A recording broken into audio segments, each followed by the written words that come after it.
സ്വലാത്തിന് അപാരമായ ശക്തിയാണ്. നിങ്ങൾ വിചാരിക്കുന്ന ഒരു ശക്തി ഉണ്ടല്ലോ, അതിനേക്കാളും വലിയ ശക്തിയാണ്.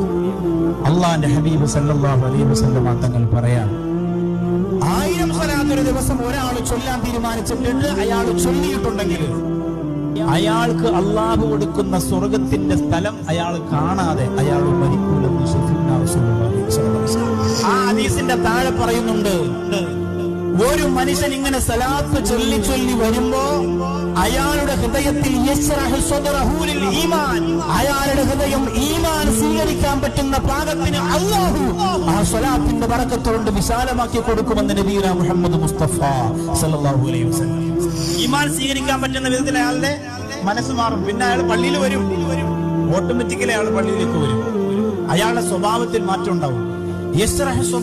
ഈമാൻ എന്ന് പറഞ്ഞാൽ കുറേശ്ശെ അയാളുടെ ഹൃദയം ഈമാൻ സ്വീകരിക്കുന്ന പാകത്തിലാക്കി അള്ളാഹു മാറ്റിയെടുത്ത് അയാൾ മരിക്കുന്നത് വരെ അങ്ങനെ ചൊല്ലുകയാണെങ്കിൽ അയാളുടെ ജീവിതത്തിൽ ഈമാനികമായ വലിയ മാറ്റമുണ്ടാകുമെന്നാണ് ഹദീസിന്റെ സാരം.